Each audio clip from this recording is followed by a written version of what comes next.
Thank you, Dimitri. We love you too. If it's gonna be as good as Vertebra, we always kind of have the goal that each and every album should be better than the previous. That's always the kind of leading star that pushes us and keeps us doing this. So hopefully, but again, it's very subjective how you like an album or not. But yeah, we hope so, and we are quite confident. Just want to point out that Dimitri said he loved the albums. He didn't say anything about loving us. Well, never mind. We love him.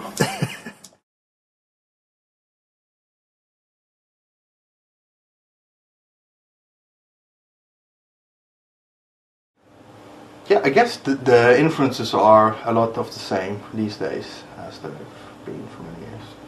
You know, still Bathory all the way, you know, old, new Bathory. It's still Pink Floyd over here, which has been, you know, two bands that's been really integral in my life since I was 10 or 11 and can operate a vinyl player. I guess the difference is how much the influences are seeping into the band, and you know, my composition and the way that the band are playing. I don't think maturity could be directly linked to, you know, widening your taste. I think it could have easily been the other way around. I have, you know, friends that started out listening to a lot of stuff and ended up on a very narrow path, you know, listening to Motorhead and AC/DC exclusively. I don't think that, you know, that makes them immature or anything like that. It's just, I guess you could say that we've always been very omnivore, like when it comes to music. You know, we've enjoyed every kind of music in every, you know, different era of time and all that. But the development has been to which extent we've been able to include it in our own musical expression. You know, coming from a metal background, we've always been metal people, extreme metal people, and black metal will, I guess, continue to be one of our closest, you know, if not the closest relative, for us being a genre-less band, more or less. We've become better at integrating various interests and various influences into what we are. So you know, to put it in short, expanding the core. Hey Justin, things change and people change, but right now I'm pretty confident in saying no, we wouldn't consider that. You know, they are what they are, and I'm not sure about the whole, you know, some bands do it to get the rights back and being able to, you know, earn back money from labels that ripped them off and all that stuff.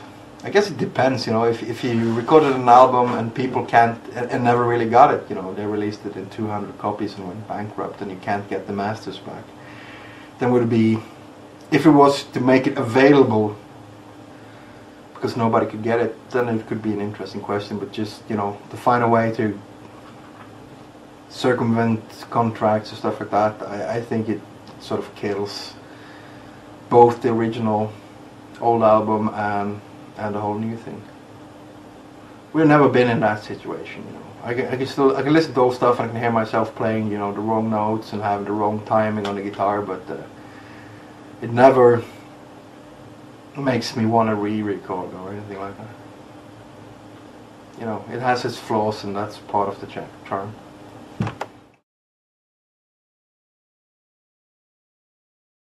Well, thanks a lot, Henrik, and congratulations on overcoming your cancer. We should have met on last European tour. I think it was Helsinki we were supposed to meet and you couldn't come out, regrettably. But, you know, we'll be around again, and I'm very happy to hear that you'll be too. So we're going to have a beer when we get out there the next time. Thanks a lot for, you know, listening, and keep it up yourself. So I still a question from Nicholas Tinland. Actually, it's two questions. We'll start with, I think it's some kind of joke here. Why is Icedale always topless? Because it's so damn hot on the stage. pragmatic. And the more serious part, will you be mixing the creation of Rune and Vertebrae to create one of the best albums ever? Well, there will definitely be some elements from both Rune and Vertebrae, and some new stuff, so but hopefully you like it.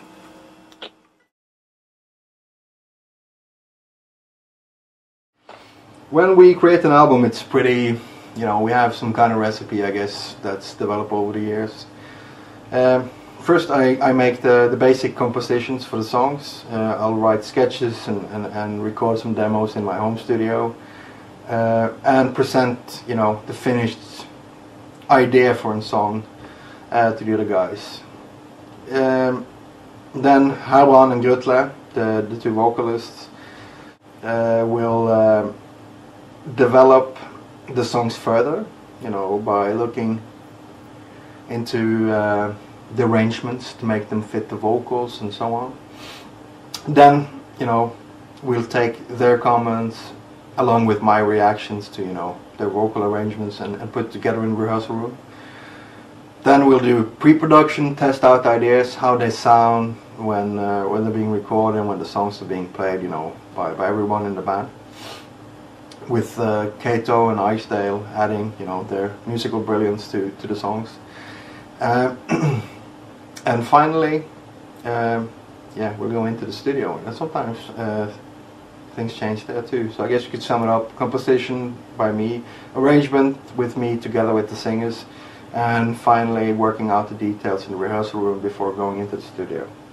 How we find the ideas and the concepts, it's part of what we do and who we are. We live more or less these ideas, and I wouldn't say more or less, I would actually say we do actually live these ideas and the philosophy that we're dealing with on the albums. So I think we've developed from a point where we are looking at the mythology and especially the rune mysticism from a distance, sort of almost like a school-like, rephrasing and retelling the stories. And from, I guess, particularly from Mardröm on, we started to internalize and mix more of our own personal experience on the world today into that. So for us, it's, Enslaved and the concepts are a tool of, shaping reality for ourselves, in our biggest ambitions to take part in shaping the overall reality, the world that we participate in, not by, by grand gestures and changing the course of history with every song and every lyric. We do have sometimes a slight connection with reality, but we want to inspire and we want to plant the seeds and hopefully bring about some change and introduce some dynamics into a very stale existence in the world today.